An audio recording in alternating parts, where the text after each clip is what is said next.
Alrighty guys, we have the OnePlus 15 in for an unboxing. A little bit different intro to my videos than normal, but I decided to change it up a bit, and we're gonna get into this OnePlus 15 unboxing and take a look at what is new with this device and with what OnePlus is doing this year in 25-26. Let's get into it. All right guys, OnePlus 15 and OnePlus branding on the box. This is pretty minimal stuff, the same kind of thing that OnePlus has done for years. Not a whole lot to see. That familiar red color is there. As you can see, the OnePlus 13R box is right up here. And I do have the OnePlus 13R over here. We're gonna take a look at the two side by side, but here we have some pull tabs on the back. And then we just pop that open. And that reveals the inside with a black cover here. And it looks like there's stuff inside there. We'll get to that in a moment. Let's take a look at what's in here. Usually OnePlus gives you a case. I don't know if that's gonna be the case this time. It doesn't look like there's anything there. We have safety guides and manuals, and you do get a dongle inside the box. That is a USB-A to USB-C dongle. Put that to the side. Here's the phone itself. We'll put that to the side and take a look at what's on the bottom here. And you do get a full-size charging brick. And this is something that most other brands don't do anymore. And so it's nice to see that with OnePlus still continuing to provide a charging brick. And of course, this red and white USB-C to USB-A cable. Very nice, lengthy one. And this does have a physical SIM card inside.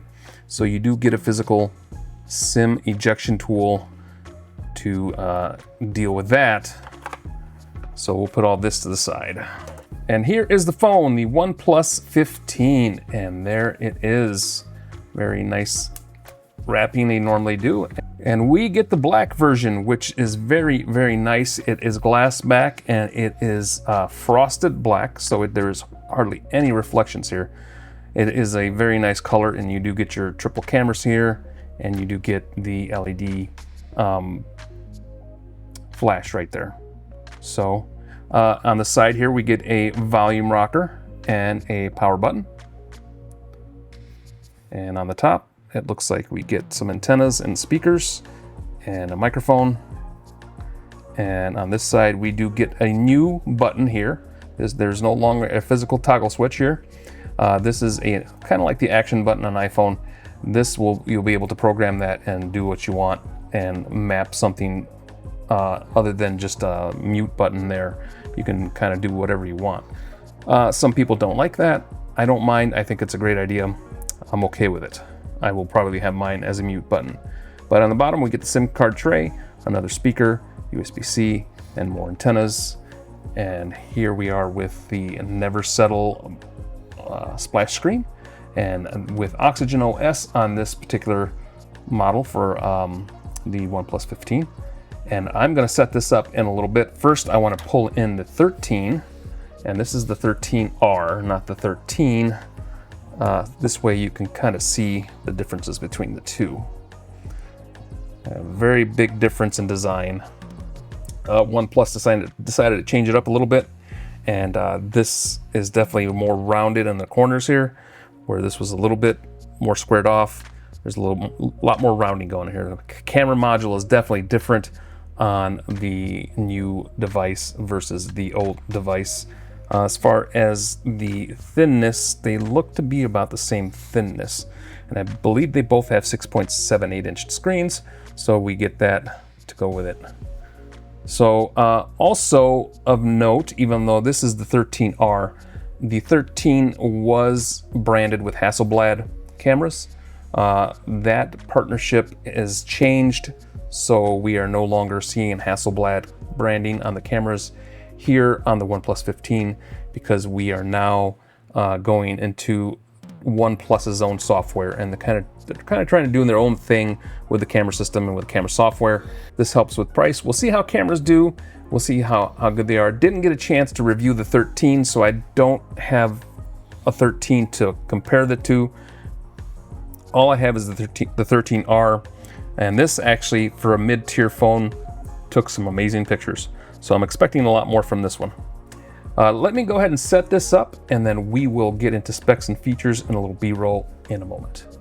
All right, guys, now before we dive into the details of what I have and what I know, I have to let you know that some key features and final specs are things like exact pricing and the availability, global availability, and a full deep dive on the camera's final performance are under embargo. I just can't talk about them, so I can only give you what I know and what I'm allowed to talk about in this section.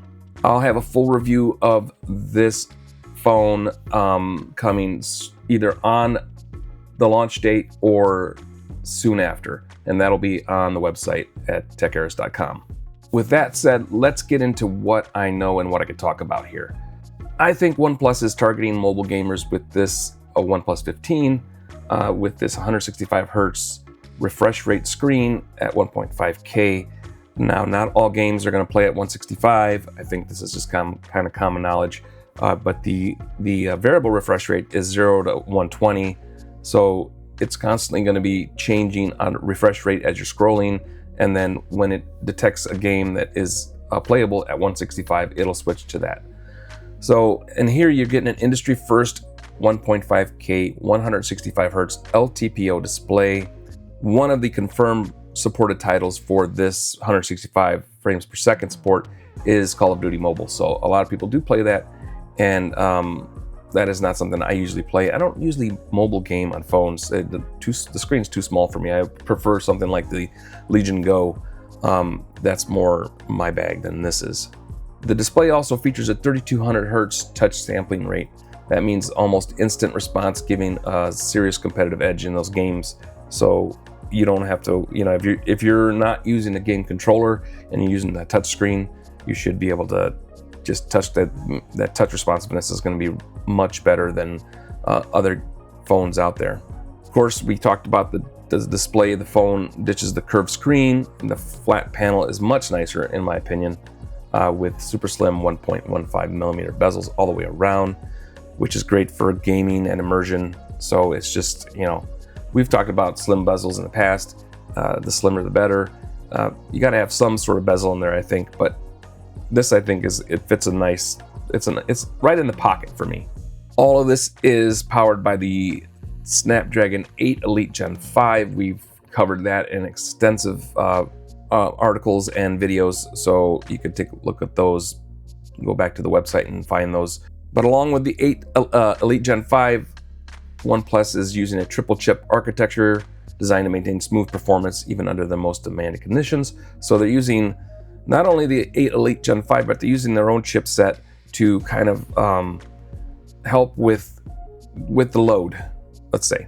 So a lot of AI stuff gets offloaded to their own chip, and they're able to maximize the performance in this way. One thing I do know is the OnePlus 15 is shipping with a massive 7,300 milliamp hour silicone nanostack battery, and I can't say much about it right now, but these batteries, compared to the iPhone, these batteries are much larger, and you should, in theory, see better battery life, and we'll see. But this is the highest capacity battery ever put into a OnePlus phone. This new silicon nanostack technology is all about extreme energy density, promising endurance that could easily push 2-day usage for most people. Of course, that's going to be, dependent on the person and how you use your phone. Can't talk much about it right now, but the battery life should be great. You also get 120 watt Super VOOC wired charging and 50 watt Air VOOC wireless charging. Of course, that's with compatible chargers and cables, so that's going to vary on what you're using and what kind of brick you're using and cable you're using. But for the most part, you should be able to get the 120 watt Super VOOC on wired and 50 watt on wireless. There's also something called bypass charging in the OnePlus 15. This powers the device directly from the charger without routing it through the battery, which keeps the heat down and preserves long-term battery health of that battery. So when you're gaming and you're using the phone seriously, you can plug the phone in, and the phone will use the wall charger, the power coming from the wall through the cable, to charge, to power the phone essentially, instead of using the battery and then the charge going into the battery. So that really does help with battery life. Camera system has seen some changes as well. Obviously, we talked about Hasselblad is no longer branding these lenses. They're not working with OnePlus anymore with hardware or with software. But we are looking at a triple 50 megapixel camera setup, 50 megapixel main, 50 megapixel ultra wide, and 50 megapixel telephoto with 3.5 optical zoom. The imaging system used inside is no longer Hasselblad. I just talked about that, but it's called Lumo Imaging System. And we'll have to wait to find out more about that and the processing and how that all works. And it also comes in a slick aerospace grade nano ceramic metal, which OnePlus says is tougher than titanium. I don't know. I am not a scientist. I cannot verify this, so I'm not even going to get into that conversation. What I can say is in the hand, it feels nice. I like the material. I love the way it feels. It really does pretty well with fingerprints, unless you're eating like fried chicken and you decide to touch your phone. There are going to be fingerprints there, but it cleans up pretty well. And so far, I have no scratches on it.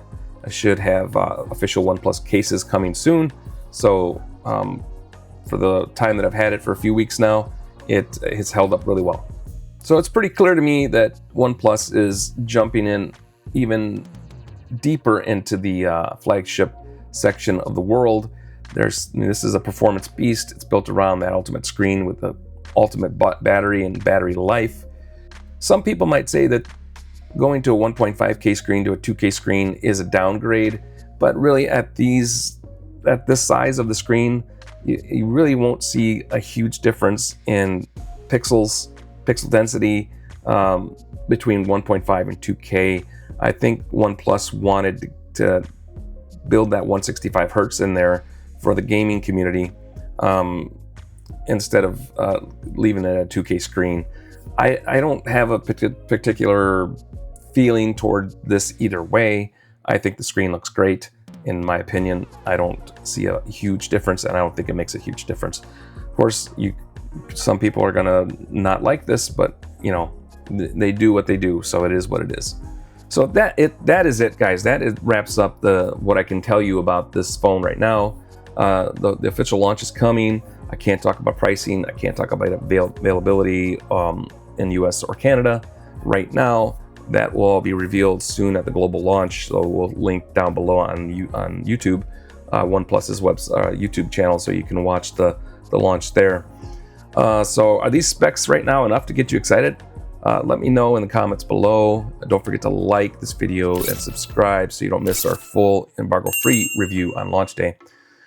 Thanks for watching, guys. And I apologize for my voice. I've been sick this past week. That's why I haven't had videos out. But I had to get this re-recorded because I did this recording initially with a lot of specs that I wasn't supposed to talk about. So now this is the version that I had to clean up a little bit. But I appreciate you guys watching. Make sure you take care of yourselves, take care of each other, and we will talk to you on the other side.